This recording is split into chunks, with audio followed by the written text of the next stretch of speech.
तो हेलो दोस्तों, कैसे हो आप सब।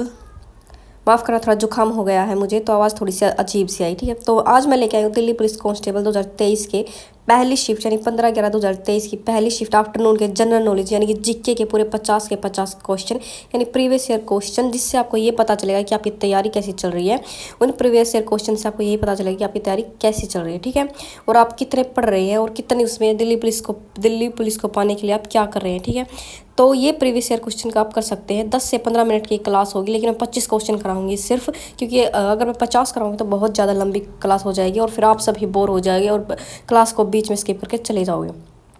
तो इसलिए मैं ये सब थोड़ी 25 क्वेश्चन आप कराऊंगी, 25 क्वेश्चन अगली क्लास में कराऊंगी। ठीक है, तो देखते हैं आपकी क्लास तैयारी कैसी है, ये देखते हैं।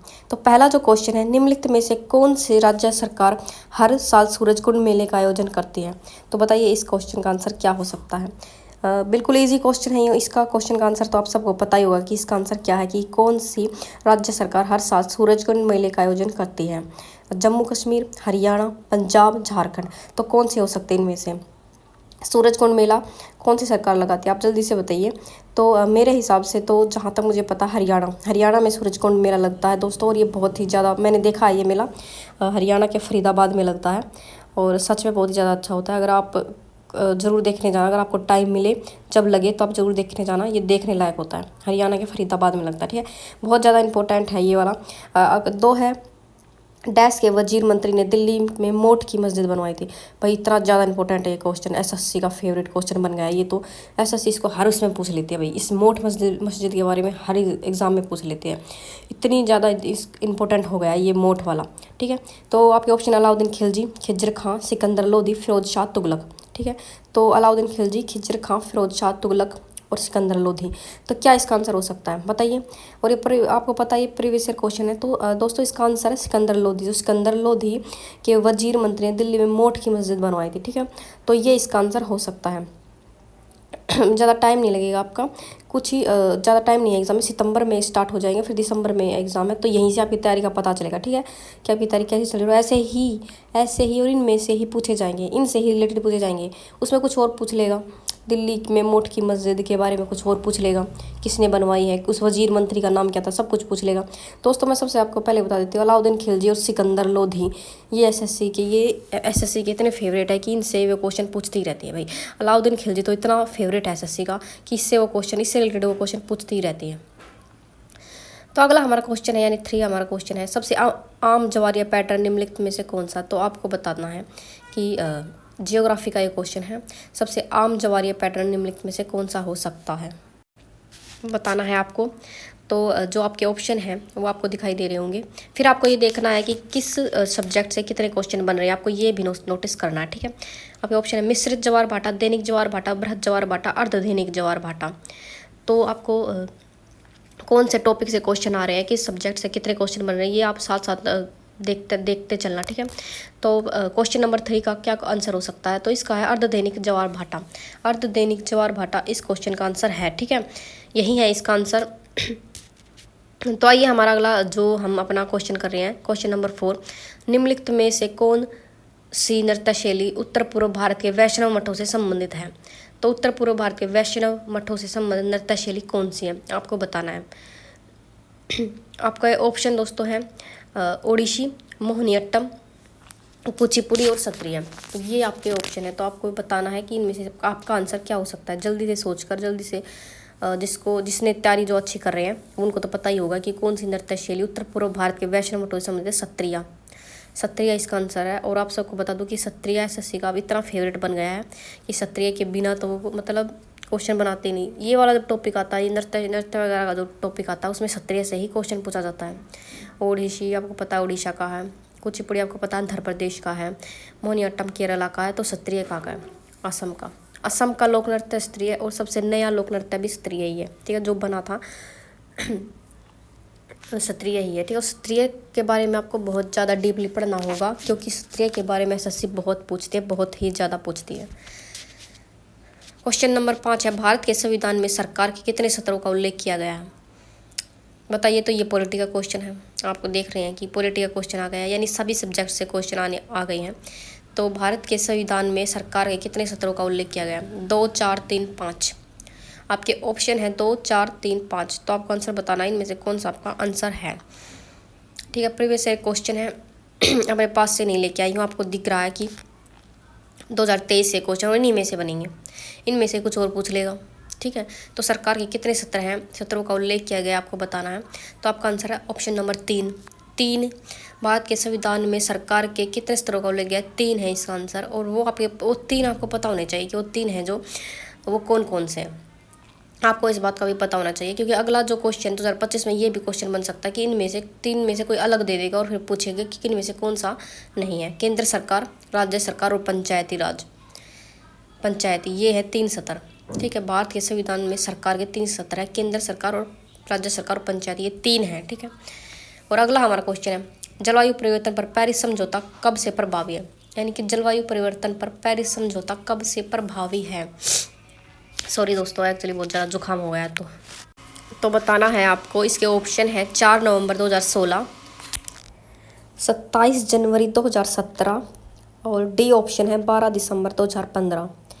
तो ये इसके ऑप्शन हैं। और आप सबको पता है कि ये प्रीवियस ईयर क्वेश्चन है, आपको लग रहा होगा कि भाई थोड़ा टफ क्वेश्चन है, 1-2 जो क्वेश्चन है बहुत ज़्यादा टफ आ गया है, तो आपको ऐसा लग रहा होगा टफ क्वेश्चन है। ये टफ क्वेश्चन नहीं है, आपके प्रीवियस ईयर क्वेश्चन है 2023 में ही पूछे गए हैं। तो अब 2025 में तो थोड़े से और ज़्यादा लेवल, यही लेवल रहेगा, वैसे इन्हीं में से ही पूछे जाएंगे, लेवल तो यही रहेगा, इन्हीं में से ही पूछे जाएंगे क्वेश्चन आपके। ठीक है, तो आपका आंसर क्या हो सकता है, जो आपका आंसर है वो दोस्तों ऑप्शन नंबर सी है ना, ऑप्शन नंबर बी है आपका आंसर। 4 नवंबर 2016 है जो पेरिस समझौता जो हुआ था, हमारा जलवायु परिवर्तन पर जो पेरिस समझौता हुआ था वो 4 नवंबर 2016 को हुआ था। ठीक है, फिर अगला हमारा जो 7वां क्वेश्चन है, निम्नलिखित में से कौन सा मर्दगम वाद्य यंत्र से जुड़े हैं, मर्दगम वाद्य यंत्र से कौन जुड़े हैं। तो आपको इसका आंसर बताना है। एसएससी के ये फेवरेट क्वेश्चन होते हैं, क्योंकि ऐसे क्वेश्चन 3 क्वेश्चन तो 100% पूछे ही जाते हैं। ठीक है, तो निम्नलिखित में से कौन सा मर्दगम वाद्य यंत्र से जुड़ा है, ए जरीन, एस शर्मा। ठीक है, तो ये बार बार हर वाद्य यंत्र से कौन जुड़े हैं ये पूछे जाते हैं। तो एस जरीन शर्मा, हरिप्रसाद चौरसिया, पाल घटमणि अय्यर, अली अकबर खान। तो ये है 4 ऑप्शन हैं आपके। बताइए इन चारों में से कौन सा आपका आंसर हो सकता है कि कौन सा मर्दगम वाद्य यंत्र से जुड़ा है। तो सी इसका आंसर पाल घटमणि अय्यर है, जो पाल घटमणि अय्यर ही मर्दगम वाद्य यंत्र से जुड़े हैं। बाकी आपको सब हरिप्रसाद चौरसिया है इनमें से जो, वो बांसुरी से जुड़े दोस्तों, क्योंकि उनके बारे में भी पूछते हैं एसएससी कि इनमें से कौन बांसुरी से जुड़ा है, तो हरिप्रसाद चौरसिया। ठीक है, अगला हमारा क्वेश्चन है क्वेश्चन नंबर 8, 2011 की जनगणना के अनुसार राज्यों के किस समूह में पुरुष साक्षरता दर सर्वाधिक है। पुरुष साक्षरता दर पूछी गई है दोस्तों, आपको इस पे ध्यान देना है कि 2011 का जो सेंसस का जो टॉपिक है, यानी जो जनगणना का टॉपिक है, वो तो मोस्ट मतलब कितने स्टार लगा दो उस पर, इंपॉर्टेंट है, इतना इंपॉर्टेंट है। ठीक है, और डीपली क्वेश्चन पूछ रहा है, बहुत ज़्यादा डीपली क्वेश्चन पूछ रहा है। इससे आप ये मत लगाना किसकी जनसंख्या सबसे ज़्यादा है, किन से राज्य की थी, तो किस, ये आप पूछे नहीं जाते। ठीक है, अब बहुत ज़्यादा डीपली जाने लगी है एसएससी, तो आपको डीपली पढ़ना है, जो सेंसस वाला टॉपिक है वो डीपली पढ़ना है। ठीक है, तो आपको इसका आंसर हमारा केरल और मिजोरम। ठीक है, केरल और मिजोरम ही इसका आंसर है, क्योंकि जो उन्होंने साक्षरता दर पूछी, आप सबको पता होना चाहिए मोटा कि साक्षरता दर सबसे अधिक केरल में थी, तो केरल तो आगे आएगा ही, आपको पता है। ठीक है, तो अगला हमारा क्वेश्चन है, क्वेश्चन नंबर 9 है हमारा, 2011 की जनगणना के अनुसार भारत जनसंख्या घनत्व कितना था। तो देखिए लगातार एक ही शिफ्ट में 2 क्वेश्चन सेंसस से आ गए हैं, यानी कि जनगणना से आ गए हैं। ठीक है, तो एसएससी का तो फेवरेट है ही, आपको खुद पता चल गया होगा कितना एसएससी का फेवरेट है, जिसमें 2 लगातार क्वेश्चन जनगणना से आ गए। ठीक है, आपके ऑप्शन है, ऑप्शन नंबर 382 व्यक्ति, 343 व्यक्ति, 372 व्यक्ति, 362 व्यक्ति। तो 2011 की जनगणना के अनुसार भारत के जनसंख्या घनत्व मतलब कितना है। ठीक है, ये तो आसान क्वेश्चन आपको पता ही होगा, तो इसका आंसर 382 पर व्यक्ति। ठीक है, 382 व्यक्ति इसका आंसर है, ए इसका आंसर है। नोट कर लीजिए, या फिर यही इसी को दोबारा देख लेना, क्योंकि दोबारा देखने से याद हो जाता है, जो ये होते हैं ना ऑप्शन के जो क्वेश्चन होते हैं याद हो जाते हैं। ठीक है, अगला हमारा क्वेश्चन है 10वां हमारा क्वेश्चन है, निम्नलिखित में से कौन सा कथन सही है। तो ऐसे क्वेश्चन पूछे जाते हैं भाई, बड़े से क्वेश्चन आपको लगेंगे तो पूछे जाते हैं। भारतीय रेगिस्तान अरावली पर्वतमाला के पूर्वी छोर पर स्थित है, ये रेत के टीलों से ढका हुआ है और लहरदार रेतीला मैदान है। ठीक है, अगला है हमारा ऑप्शन नंबर बी, इस क्षेत्र में कम वनस्पति आवरण के साथ शुष्क जलवायु पाई जाती है और बरसात के मौसम में जलधाराएं दिखाई देती हैं। तो आपको इनमें से ही बताना है कि कौन सा सही है। आपको इस बात पर भी ध्यान देना कि इसने सही पूछा है या गलत पूछा है। कई बार हम टाइमिंग के कारण वो उसको क्वेश्चन को ही गलत पूछ लेते हैं। ठीक है, तो आपको इस बात का, क्वेश्चन को गलत पढ़ लेते हैं हम टाइमिंग के कारण, तो आपको इस बात का ध्यान देना है, उसे सही पूछा है गलत, ठीक है। तो ऑप्शन नीचे 4 दिए गए हैं, केवल ए है, केवल ए बी सही है, तो केवल मतलब सी सही है, केवल बी सही है इसका आंसर, यानी कि बी। इस क्षेत्र में कम वनस्पति आवरण के साथ शुष्क जलवायु पाई जाती है और बरसात के मौसम में जलदाई दिखाई देती है, ठीक है। तो बी है इसका आंसर, बी ही इसका आंसर है, आपको पता होना चाहिए। और ये जियोग्राफी का वो था क्वेश्चन, ठीक है। अगला हमारा क्वेश्चन है, किस राज्य में भारतीय रेलवे जोन के 2 मुख्यालय? तो राजस्थान, उत्तर प्रदेश, बिहार और असम। तो ये तो इजी है, क्योंकि जिसमें जनसंख्या ज़्यादा है उसमें रेलवे जोन के मुख्यालय ज़्यादा भाई, यही है इसका लॉजिक। तो देखो मैंने तो यही लॉजिक लगा के इस क्वेश्चन को याद किया था, ठीक है। इस क्वेश्चन को मैंने इसी लॉजिक से याद किया था कि जिसकी जनसंख्या ज़्यादा है उसी में रेलवे जोन ज़्यादा है, ठीक है। तो राजस्थान, उत्तर प्रदेश, बिहार और असम। तो आप पता लगा लीजिए किसकी जनसंख्या ज़्यादा है, पता लगाइए, ठीक है। इतने हम अगला क्वेश्चन पढ़ते हैं। अस्पृश्यता निम्नलिखित में से किस मौलिक अधिकार के विरुद्ध है? तो बताइए, अस्पृश्यता निम्नलिखित में से किस मौलिक अधिकार के विरुद्ध है? धर्म की स्वतंत्रता के अधिकार, संवैधानिक उपचार का अधिकार, स्वतंत्रता का अधिकार और समानता का अधिकार, ठीक है। ये हो गए हैं। और ऊपर मैंने टिक लगा दिया दोस्तों, उत्तर प्रदेश, ठीक है। उत्तर प्रदेश ऊपर वाले क्वेश्चन का आंसर है। और राज्य के दो रेलवे जोन उत्तर प्रदेश में, और 13वें का जो आंसर है वो समानता का अधिकार। इसका ये तो दोनों ईजी थे, क्योंकि अस्पृश्यता है जो समानता में ही आ जाते हैं, तो समानता का अधिकार में ही है, ठीक है। और आई थिंक अस्पृश्यता है जो 17 मतलब आर्टिकल 17 में शायद अस्पृश्यता के बारे में बताया गया है, ठीक है। तो आप ये देख लीजिए किस सब्जेक्ट से, मतलब जितने भी हमारे सब्जेक्ट है भाई, पॉलिटी है, हिस्ट्री है और भूगोल वगैरह है, किससे कितने क्वेश्चन आ रहे हैं आप ये भी नोट कर लेना, ठीक है। फिर अगला हमारा क्वेश्चन है कि 2014 तो 2014 नहीं, 14वां हमारा क्वेश्चन है, 14 नंबर हमारा क्वेश्चन है। 1937 में किस अधिनियम के तहत चुनाव हुए थे?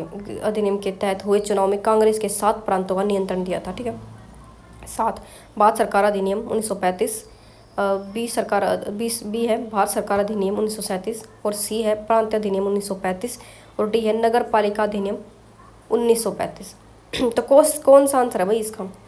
भाई मैं इतने इम्पोर्टेंट है नहीं ये अधिनियम, इतने इम्पोर्टेंट, हद ही हो गई आज तक ये अधिनियम इतने इम्पोर्टेंट है ना। और इनसे ना डीपली क्वेश्चन पूछे जा रहे हैं, आपको पता है ये जो अधिनियम है ना, इनसे डीपली क्वेश्चन पूछे जा रहे हैं भाई। तो बहुत ज़्यादा इंपॉर्टेंट है ये वाले अधिनियम, ठीक। तो रट लेना, रटना भी मत यार, क्योंकि रटने से कुछ नहीं होगा, इसको समझना पड़ेगा। मैंने भी पहले रटे ही थे लेकिन कुछ नहीं हुआ, समझना ही पड़ेगा, तो रटना मत, ठीक है भाई, हद हो गई, बहुत ज़्यादा इंपॉर्टेंट है। तो इस क्वेश्चन का आंसर है दोस्तों भारत सरकार अधिनियम 1935, ठीक है। 1937 में किस अधिनियम के तहत, क्योंकि देखो आपको क्या लगाना है, आप 1937 है तो भारत सरकार अधिनियम ही हो सकता है, क्योंकि 1937 इसी के आसपास आया था। 1937 अधिनियम, भारत सरकार अधिनियम 1937 तो कुछ है ही नहीं, क्योंकि 1935 के बाद अधिनियम आए ही नहीं, 1935 के बाद, तो 1937 तो इसका आंसर हो ही नहीं सकता, ठीक है। अगला हमारा क्वेश्चन, हल्दी पाउडर में किसकी मिलावट होती है? तो साइंस का ये क्वेश्चन, मतलब मेरे साइंस का क्वेश्चन है ये, मैं कहना चाहती हूँ, ठीक है। Lead chromate, zinc carbonate, silicon oxide और मैग्नीशियम क्लोराइड। तो 4 ऑप्शन आपके हैं, तो बताइए कि हल्दी पाउडर में किसकी मिलावट होती है? साइंस यानी कि केमिस्ट्री, शायद केमिस्ट्री का ये क्वेश्चन है, साइंस में आ गई है साइंस भी। तो लेड क्रोमेट, हल्दी पाउडर में लेड क्रोमेट की मिलावट होती है दोस्तों। तो साइंस भी मैदान में कूद चुकी है, तो अच्छे से कमेंट करके बताना कि कैसे है क्लास, ठीक है। अगला हमारा क्वेश्चन है 1937 के किस अधिनियम के तहत चुनाव में ये कौन सा दोबारा आ गया क्या? अच्छा हाँ, इजी एग्ज़ाम के क्वेश्चन हैं ये। एग्ज़ाम मैंने अपने पास से नहीं पूछे थे, ठीक है। और ये सिलेक्टेड क्वेश्चन है और आपको बताना है कि क्या इसका आंसर होने वाला, ठीक है। 19वां हमारा क्वेश्चन है, 2 ओलंपिक पदक जीतने वाली पहली भारतीय महिला कौन थी? वाओ, बहुत ही अच्छा क्वेश्चन है, बहुत ही इंपॉर्टेंट है भाई, पता नहीं क्या बार बार पूछ लेता है इसको, चाहे वो MTS का एग्ज़ाम हो, CGL का एग्ज़ाम हो, CHSL का एग्ज़ाम, मतलब जितने भी SSC के एग्ज़ाम है और रेलवे के एग्ज़ाम, पता नहीं क्या है इसमें। कर्णम मल्लेश्वरी, PV सिंधु, साइना नेहवाल, मैरी कॉम, भाई क्या है नहीं, ये बहुत इंपॉर्टेंट क्वेश्चन है, क्योंकि ये आसान बात नहीं है, ठीक है। और स्पोर्ट्स से रिलेटेड भी आ गया है, आपको ध्यान देना कि स्पोर्ट्स से, क्योंकि जो स्टैटिक जो GK होते हैं वो यही होती है भाई, क्योंकि सब्जेक्ट्स अलग होते हैं हमारे, पॉलिटी, हिस्ट्री, जियोग्राफी, साइंस, उनसे क्वेश्चन अलग होते हैं, ये स्टैटिक GK होती है। ये जो आप देख रहे हैं कि स्टैटिक GK होती क्या है, स्टैटिक GK होती है, ये है स्टैटिक GK, ठीक है। तो 2 पदक ओलंपिक जीतने वाली कौन से, तो मेरे हिसाब से जहाँ तक मुझे याद है 2016 में जीता था और 2020 में जीता। 2020 में कोरोना आया था तो 2020 के ओलंपिक हैं, 2021 में हुए थे, लेकिन वो कहलाए तो जाएंगे 2020 में ही। तो वो पीवी सिंधु है जो एकमात्र लेडीज़ अब तक हमारे उसकी एकमात्र है जिन्होंने 2 ओलंपिक पदक जीतने वाली पहली भारतीय महिला थी पीवी सिंधु, जिन्होंने 2016 के रियो जनेरियो में हुए थे उसमें जीता था, फिर 2021 में तो उसमें जीता था। और पीवी सिंधु है दोस्तों, याद रखना, बैडमिंटन से संबंधित है, क्योंकि बार बार ऐसे पूछते हैं इन खिलाड़ियों के बारे में कि ये कौन से खेल से संबंधित है। और अब तो मैच करने के लिए बोलते हैं, कुछ चार खिलाड़ियों के नाम दे देगी और 5 खिलाड़ियों के नाम दे देगी और आगे उनसे दे देगी उनके खेल और फिर उनको मिलाना पड़ेगा आपको कि कौन सा किससे संबंधित, ठीक है। तो आपका ये आंसर है। तो 3 सेकंड नियम किस खेल में लागू किए जाते हैं, 3 सेकंड नियम किस खेल में लागू किए जाते हैं, तो आपको बताना है इसका आंसर क्या है। ऐसे ऐसे क्वेश्चन पूछ रही है ना, देख अब 3 सेकंड नियम आपको पता है, सच सच बताना किस किस को पता है इसका answer. Kho kho, badminton, basketball, kabaddi, किस किस को पता है इसका आंसर। चलो ऊपर वाला तो आसान था, लेकिन इसका 3 सेकंड नियम किससे खेल से संबंधित पता है किसी को, बास्केटबॉल से संबंधित। और ऐसे क्वेश्चन पूछते हैं, इन्हीं को बोलते हैं कि भाई जीके नहीं हो पाएगी, जीके नहीं हो पाएगी, क्योंकि ऐसे ऐसे क्वेश्चन पूछ लेगी वो। लेकिन मैं पहले ही तैयारी करवा रही हूँ, तो आपको पहले अवेयर करवा रही हूँ कि कैसे कैसे क्वेश्चन पूछते हैं, ठीक है। तो बास्केटबॉल ठीक है। तो ऊपर दोस्तों मैंने ये टिक इसलिए लगाई क्योंकि कर्णम मल्लेश्वरी, पीवी सिंधु, साइना नेहवाल और मैरी कॉम, इनके बारे में पढ़ने की आपको बहुत ज़्यादा ज़रूरत है, क्योंकि कर्णम मल्लेश्वरी हैं जो बहुत ज़्यादा इंपॉर्टेंट है। और अपने आप में मैरी कॉम बहुत मोस्ट इंपॉर्टेंट लेडीज़ है, क्योंकि इसने बहुत सारी बार चैम्पियनशिप जीती है, ठीक है, मतलब ये चैम्पियन बनी है। तो आपको इनके बारे में पढ़ने की बहुत ज़्यादा ज़रूरत है। और खो खो, बैडमिंटन, कबड्डी और बास्केटबॉल, इनके आपको सिर्फ इनके बारे में पढ़ना है, आपको बताना है कि इनमें कितने खिलाड़ी होते हैं, ये सब आपको पढ़ना है, ठीक है। तो बहुत पढ़ना पड़ेगा भाई दिल्ली पुलिस के लिए। मैं बहुत पढ़ी थी, दिन रात मैंने एक की थी, तब जाके नंबर आया था, पर रह गए तो अगला हमारा क्वेश्चन है कि संस्कृत कवि हरिशेन ने किस राजा के सम्मान और प्रशंसा में प्रयाग प्रस्तुति लिखी थी। प्रयाग प्रस्तुति किस राजा के सम्मान में लिखी थी, हरिशेन में। पहला क्वेश्चन तो यही बन जाता है भाई, ठीक है। विक्रमादित्य, चंद्रगुप्त मौर्य, समुद्रगुप्त, अशोक, 4 आपके ऑप्शन है, विक्रमादित्य, चंद्रगुप्त, समुद्रगुप्त, अशोक, ठीक है। तो पहला क्वेश्चन यही बन जाता है कि हरिशेन किसके थे, मतलब किसके कवि थे, हरिशेन किस राजा के दरबार में कवि थे। पहला क्वेश्चन यही पूछती है। दूसरा क्वेश्चन पूछती है कि प्रयाग प्रस्तुति किसने लिखी है। फिर तीसरा क्वेश्चन ये पूछते हैं कि किसके सम्मान में लिखी है, समुद्रगुप्त ही इसका आंसर है दोस्तों, समुद्रगुप्त के सम्मान में लिखी है, तो समुद्रगुप्त इसका आंसर है। वैसे आपको सारे जितने भी ये राजा दिखाई गए हैं सबके बारे में आपको डीपली पढ़ना है, क्योंकि क्वेश्चन बनते हैं, ठीक है। अगला हमारा क्वेश्चन है 17, बंगाल विभाजन योजना कब लागू की गई थी। बंगाल विभाजन योजना कब लागू गई थी, मोस्ट इंपॉर्टेंट क्वेश्चन है। कब लागू की गई थी, कब ख़त्म हुई थी, कब रद्द हुआ था, कब ये हुआ था, उस समय मतलब कौन से वायसराय थे, उस समय क्या था, सब कुछ पूछा जाता है, ठीक है। 10 सितंबर 1910, 16 अक्टूबर 1905, 7 अगस्त 1899, 15 अगस्त 1915। तो 20 का आंसर 16 अक्टूबर 1905 में लागू की गई थी, ठीक है।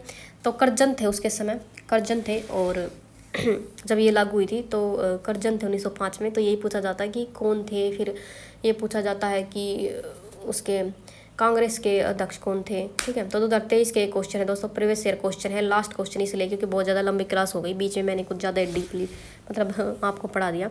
तो अगले उसमें फिर अगला यही लेवल रहेगा, लेवल तो यही रहेगा, इन्हीं में से क्वेश्चन खोद के पूछेगा। इससे अच्छा कि आप इन्हीं क्वेश्चन को और ज़्यादा डीपली पढ़ने लग जाओ, ठीक है, और ज़्यादा डीपली इन्हीं के बारे में लेने लग जाओ, क्योंकि सेम क्वेश्चन पूछे जाएंगे, इनमें से ही पूछे जाएंगे। मैंने बताया ना आपको कि अब बंगाल विभाजन योजना कब लागू की गई थी, ये पूछेगा। फिर अगले 2025 में क्या पूछेगा कि इसके समय कौन से वायसराय थे।